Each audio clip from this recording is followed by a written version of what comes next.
Genesis chapter 1.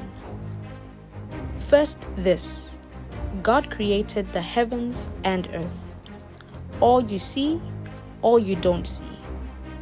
Earth was a soup of nothingness, a bottomless emptiness, an inky blackness. God's spirit brooded like a bird above the watery abyss. God spoke, light, and light appeared.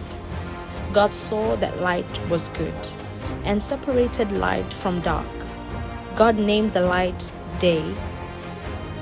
He named the dark night. It was evening, it was morning, day 1. God spoke, sky, in the middle of the waters, separate water from water. God made sky. He separated the water under the sky from the water above sky. And there it was. He named the sky the heavens. It was evening, it was morning, day 2. God spoke, separate, water beneath heaven, gather into one place. Land, appear, and there it was. God named the land earth. He named the pooled water ocean. God saw that it was good. God spoke, earth, green up, grow all varieties of seed-bearing plants, every sort of fruit-bearing tree. And there it was. Earth produced green seed-bearing plants, all varieties, and fruit-bearing trees of all sorts. God saw that it was good. It was evening, it was morning, day 3. God spoke, lights, come out, shine in heaven's sky, separate day from night, mark seasons and days and years, lights in heaven's sky to give light to earth. And there it was. God made 2 big lights, the larger to take charge of the day, the smaller to be in charge of the night. And he made the stars. God placed them in the heavenly sky to light up earth and oversee day and night, to separate light and dark. God saw that it was good. It was evening, it was morning, day 4. God spoke, swam, ocean, with fish and all sea life. Birds, fly through the sky over earth. God created the huge whales, all the swarm of life in the waters, and every kind and species of flying birds. God saw that it was good. God blessed them. Prosper, reproduce, fill ocean. Birds, reproduce on earth. It was evening, it was morning, day 5. God spoke, earth, generate life, every sort and kind, cattle and reptiles and wild animals, all kinds. And there it was. Wild animals of every kind, cattle of all kinds, every sort of reptile and bug. God saw that it was good. God spoke, let us make human beings in our image, make them reflecting our nature, so they can be responsible for the fish in the sea and the birds in the air, the cattle, and yes, earth itself, and every animal that moves on the face of the earth. God created human beings. He created them godlike, reflecting God's nature. He created them male and female. God blessed them.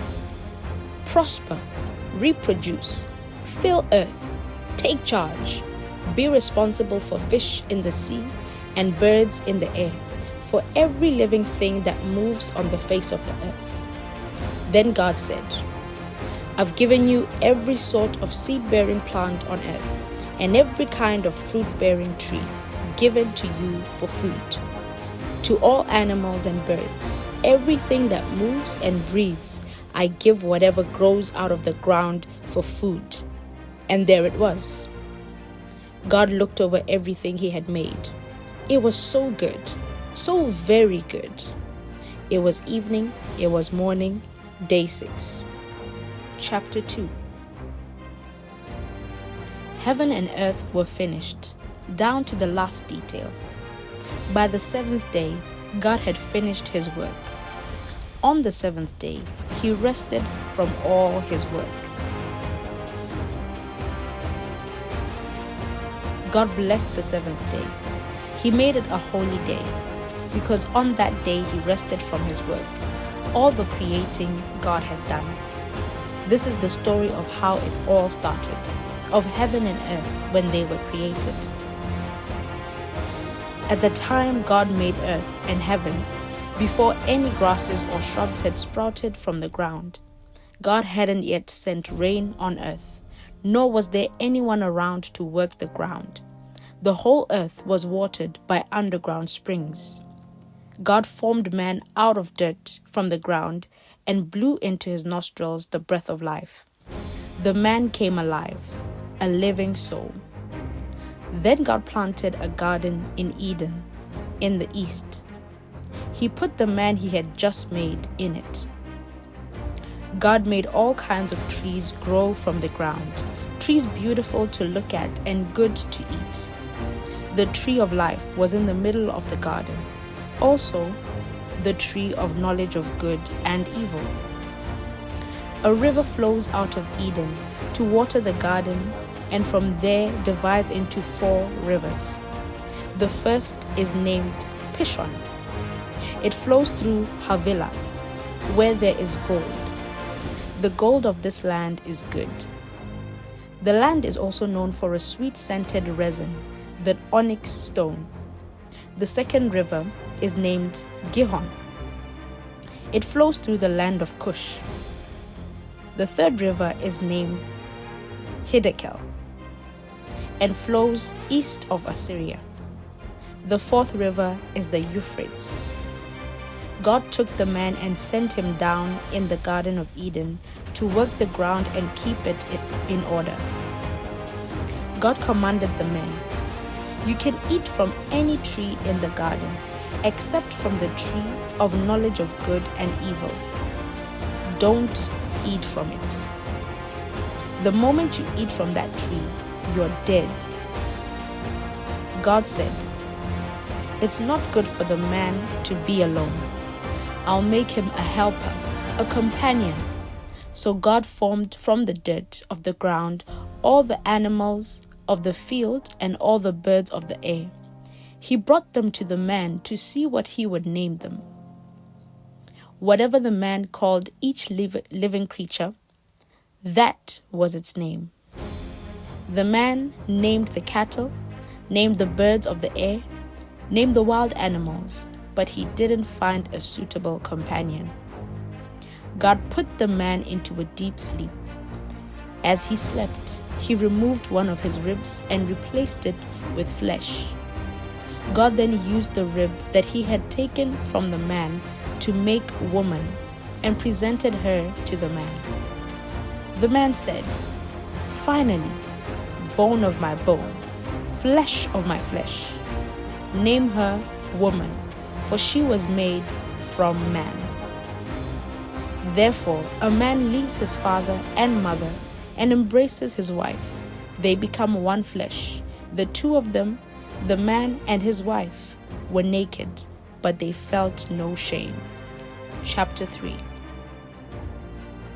The serpent was clever, more clever than any wild animal God had made. He spoke to the woman. "Do I understand that God told you not to eat from any tree in the garden?" The woman said to the serpent, "Not at all. We can eat from the trees in the garden. It's only about the tree in the middle of the garden that God said, 'Don't eat from it. Don't even touch it, or you'll die.'" The serpent told the woman, "You won't die. God knows that the moment you eat from that tree, you'll see what's really going on. You'll be just like God, knowing everything, ranging all the way from good to evil." When the woman saw that the tree looked like good eating and realized what she would get out of it, she'd know everything. She took and ate the fruit, and then gave some to her husband, and he ate. Immediately, the two of them did see what's really going on, saw themselves naked. They sewed fig leaves together, a makeshift clothes for themselves. When they heard the sound of God strolling in the garden in the evening breeze, the man and his wife hid in the trees of the garden, hid from God. God called to the man, "Where are you?" He said, "I heard you in the garden, and I was afraid because I was naked, and I hid." God said, "Who told you that you were naked? Did you eat from that tree I told you not to eat from?" The man said, "The woman you gave me as a companion, she gave me the fruit from the tree, and yes, I ate it." God said to the woman, "What is this that you've done?" "The serpent seduced me," she said, "and I ate." God told the serpent, "Because you've done this, you're cursed, cursed beyond all the cattle and wild animals, cursed to slink on your belly and eat dirt all your life.